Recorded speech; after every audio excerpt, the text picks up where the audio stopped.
À travers nos vidéos YouTube, dans la plupart du temps, on vous donne des informations vous permettant d'obtenir votre visa pour les États-Unis. Et quand ce visa est accordé, nous avons tendance à vous laisser tomber. On vous souhaite bonne chance. On vous dit, ouais, bonne chance aux États-Unis, blabla. Mais on ne vous suit plus, tu vois. On ne vous donne plus des directives une fois arrivé ici. Et oublions qu'arriver aux États-Unis, c'est le début d'une nouvelle aventure. Plein de choses à faire, plein de choses à se conformer. Et raison pour laquelle j'ai créé cette nouvelle rubrique où je vais te donner des détails par rapport à des choses qui sont essentielles de savoir quand tu viens d'arriver aux États-Unis. Et dans cette vidéo, nous allons parler du numéro de sécurité sociale, à quoi il sert, comment l'obtenir et comment en prendre soin. Donc, si tu aimes ce genre de vidéos, avant de commencer, laisse un pouce bleu, laisse un commentaire, abonne-toi à la chaîne, objectif 20 000 abonnés. On est parti. Le numéro de sécurité sociale est un numéro de 9 chiffres qui a été créé en 1936 par le gouvernement dans le but de pouvoir traquer combien d'argent est-ce que les citoyens américains faisaient durant toute leur vie, dans le but de pouvoir calculer leurs bénéfices de sécurité sociale.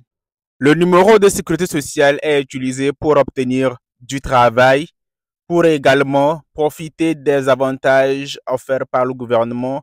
Également, il est utilisé pour des raisons d'identification parce que avec ce numéro de sécurité sociale, une fois qu'il s'affiche, on sait exactement qui est le propriétaire de ce numéro.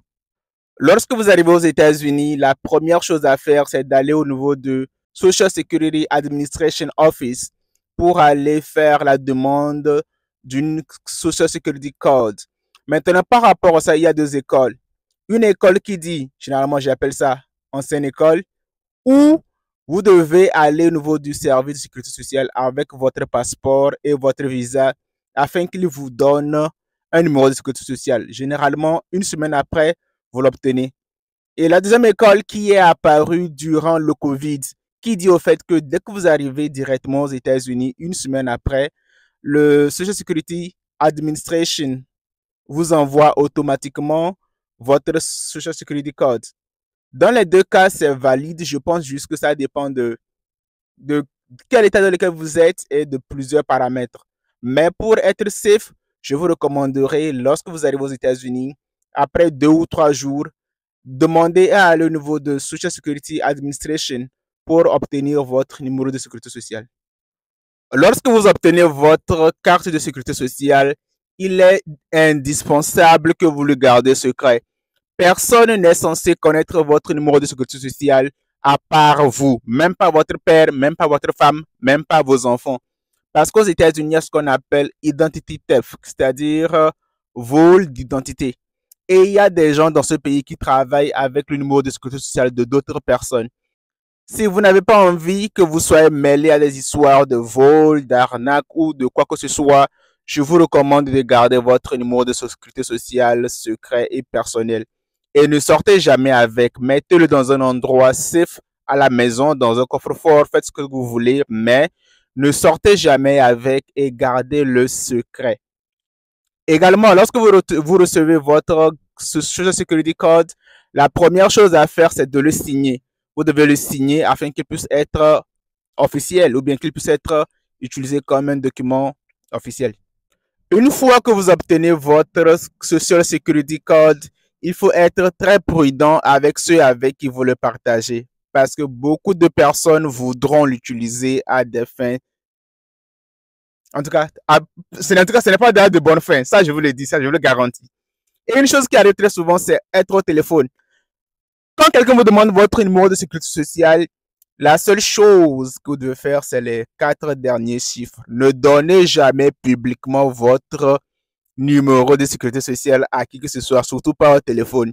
Même si la personne dit qu'il appelle de la part d'une banque ou bien qu'ils appellent de la part d'un crédit union ou bien non.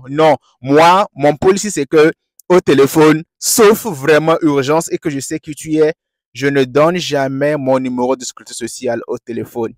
Si je dois te donner mon numéro de sécurité sociale, je préfère que ce soit vis-à-vis et je l'écris, tu l'utilises et je prends la copie, je la déchire.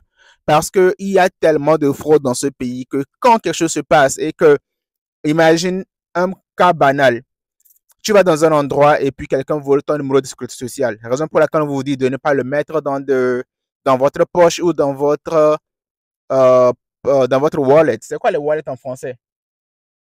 Yeah, dans votre porte-monnaie. Parce que si quelqu'un tombe dessus, il peut vous le voler. Et si quelqu'un commet un acte et qu'il utilise votre... Imagine par exemple quelqu'un... Ok, prenez l'exemple tout simple. Imaginons que vous avez mal utilisé votre numéro de sécurité sociale et quelqu'un est tombé là-dessus. Il va ouvrir un bank account et qu'il prend un crédit de 100 000 $ à votre nom. C'est vrai que c'est trop exagéré quand même. Hein.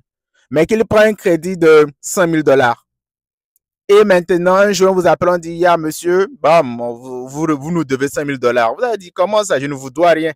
On dit, non, quel est votre numéro de sécurité sociale? Tant. Ok, c'est vous. Vous nous devez tel argent.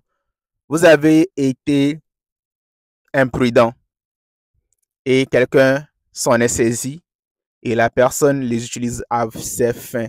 Parce que lorsqu'une personne a votre numéro de sécurité sociale et l'utilise à de mauvaises fins, c'est vous qui êtes dans des ennuis. Et il n'y a pas moyen de vous sauver parce que c'est vous, c'est unique et c'est vous, et c'est vous, et c'est vous. Voilà. Comprendrez, comprend. On ne va pas être paranoïaque. On va se dire la vérité. Vous avez forcément besoin de votre Social Security Code pour appliquer à un travail, pour appliquer à un appartement, pour peut-être ouvrir un bank account ou peut-être faire plein de choses.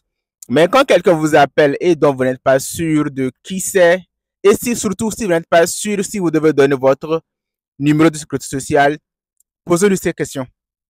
Posez-lui ces questions. Moi, à ta place, je prends une feuille, je note. Question numéro 1. Pourquoi avez-vous besoin de mon numéro de sécurité sociale?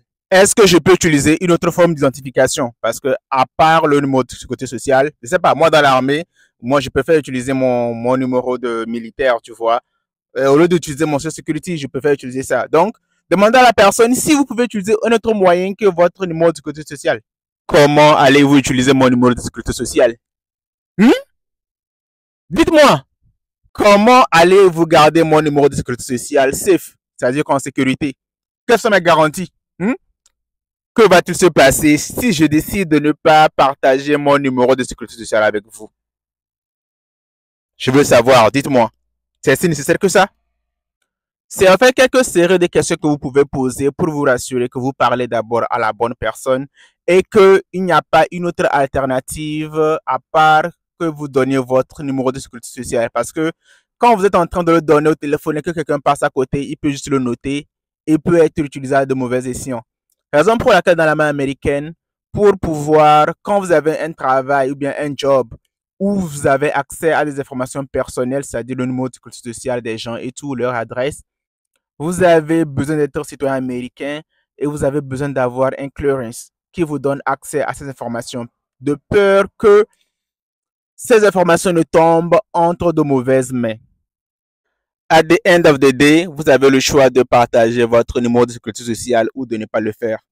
Mais sachez que le fait de refuser de partager votre numéro de sécurité sociale peut vous fermer les portes à certains services. Donc, la responsabilité est la vôtre de vous assurer que votre numéro de sécurité sociale est donné à quelqu'un qui va l'utiliser à de bonnes fins et également à une personne qui a le droit d'avoir votre numéro de sécurité sociale. Et pour le reste, soyez safe, gardez ce numéro personnel privé et que personne ne vous le copie ou bien ne vous le vole. Et sachez que si votre numéro tombe dans de mauvaises mains, vous allez être dans de gros ennuis. Donc, soyez safe et moi, je vous dis merci. Si tu as aimé cette vidéo et si tu as des questions, laisse-les en commentaire et je t'invite à rejoindre mon groupe Telegram. Nous sommes actuellement 1900 personnes. On continue à grandir. Un pouce bleu, un commentaire. Fabio Saint-Homme, tu sais, on est ensemble. Flex.